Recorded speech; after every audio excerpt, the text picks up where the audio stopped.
figure in American mythology, and also American history, but more importantly, I think American mythology. And one reason I want to talk about Squanto is because it is a name that we're familiar with because of the Thanksgiving story and the Pilgrims, but also because I think it illustrates the fact that um, we, meaning historians and people who read history books, know a lot more about Native Americans now than even a generation ago. And certainly there's a lot more complexity to these stories, to this history, than there used to be. Um, Squanto is a short form of Squantum, which is a word that meant something like rage, and in particular, the rage of the Manitou, that is the rage of spiritual power, kind of a spiritual rage.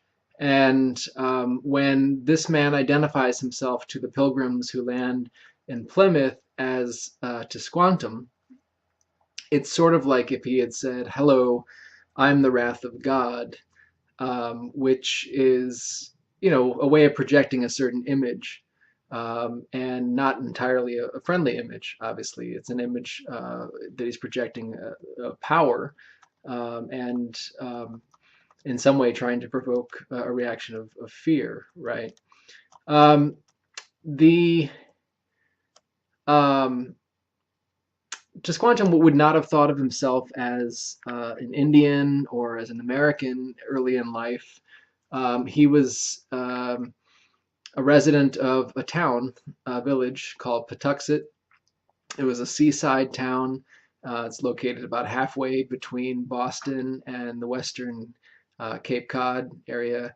And together with about a dozen towns made up the Wampanoag Confederacy, this sort of loose alliance of villages.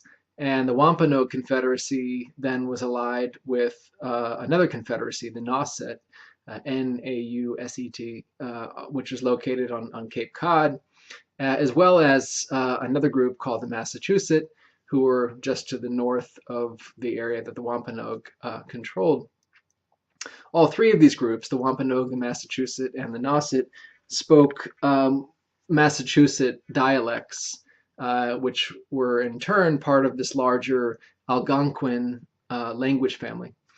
And this area then in Massachusetts, today's Massachusetts, the shore area along the coast was called the Dawn Land, and the people who lived there were known as the people of the first light, for the obvious reason that the sun rises in the east.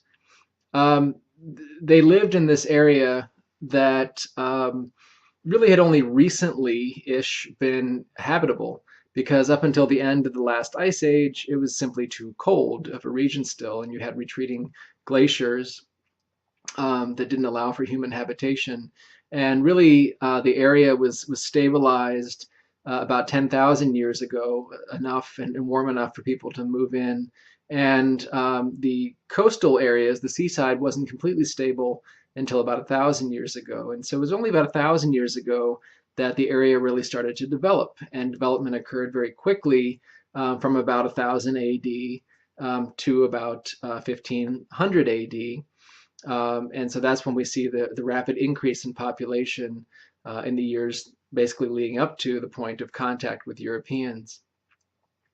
There's a lot of ecological diversity, as we know, in the New England area, and agriculture had spread there from the Midwest of the continent. The Hopewell culture in the Midwest develops agriculture in North America, and that spreads east and arrives in New England again around 1,000 AD, so about 1,000 years ago. And along with agriculture, of course, there's hunting and gathering, along with farming and fishing. There's a lot of game to hunt. There's a lot of fish in the rivers, in the lakes, and the sea. So people, are relatively well fed. There are large permanent villages upland. Not so much along the sea, along the coast, but upland. There's larger permanent villages, and they have really extensive suburbs kind of around the villages and camps that are attached, hunting camps that are attached nearby. large fields, agricultural fields, where they grow corn or maize, beans, and squash, the three sisters, so-called, around every home. So, each home would have its own fields. Closer to the coast, you had smaller villages, looser villages where people kind of came and went. They might move in and out of villages, much more frequently than the larger upland villages. People lived inland during the winter. They didn't stay on the coast because of the weather, obviously. Um, these coastal communities were called are called quicksilver communities because people came and went so frequently. People split off and moved to a different community and rejoined. So they weren't really solid permanent communities the way the inland communities were. So Patuxet village, where Squanto was from, was one of these quicksilver communities along the coast. Squanto was born there sometime in the 1590s, a seaside settlement, wide fields leading to kind of a park-like forest about a mile inland, and park-like in the sense that the underbrush had all been cleared out through controlled burning, which was something that Native Americans did, so that it made it easier to move about in the forest, to hunt game, right? So they could see what they were hunting, and it was a very well maintained, kind of woodland community, essentially, not wilderness, which is how the Puritans and other English settlers saw it, not wilderness at all, but rather a very well maintained woodland community. The harbor at Patuxet contained a lot of fish: salmon, sturgeon, striped bass, American shad. And so, again, people ate well. They lived fairly well. The houses were wetu, these kind of domed structures. Like English homes at the time, there was just a central hole for smoke. At this time in the late 1500s, most English homes didn't have chimneys yet. This was a development that was really just becoming more common in England. But still, most people's homes would have just had these openings at the top. In the UK as well, or so in England as well. UK comes along a little later here. So we know that they functioned very well for New England winters in particular, and the wetu stayed drier and warmer than the homes that the English settlers built, which did not keep out the winter weather very well. The diet, as I said, was very good. It's estimated that Native peoples in the Dawnland ate about 2,500 calories a day, which is way higher than what the English settlers were consuming in England at that time. Europeans didn't have that level of caloric intake per day in those years. It's about what they should be getting.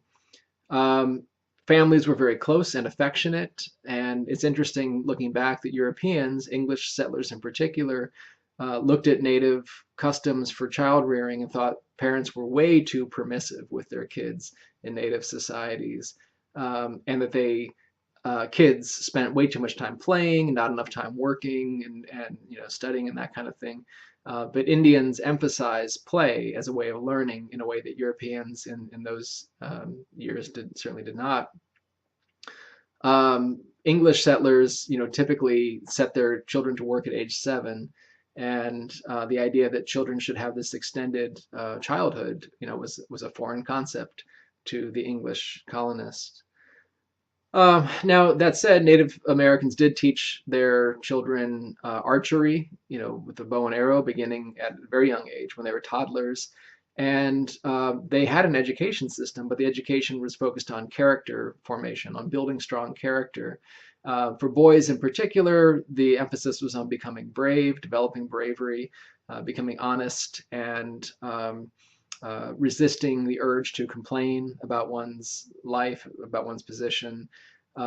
Adolescent boys who were transitioning, of course, into adulthood through puberty, were sent alone out into the forest in the winter, and for the whole winter had to survive equipped only with a bow, and they had to fashion arrows, and then they had a hatchet and a knife, and they were expected to be able to take care of themselves. That was part of becoming an adult. Squantum then went through this process, but he also went through a more intensive training because he was selected to become Panis, which was a sort of counselor, bodyguard to the sachem. The sachem is essentially which gets translated as chief. Um, and as a Panis, Squantum would have fasted. He would have gone without food and water often as a way of practicing self-discipline, running through brush to bloody his legs and feet and things like that. And so, long before we get to Squantum meeting the pilgrims, he's engaged in this sort of training, this sort of self-discipline. So let me pause for a second.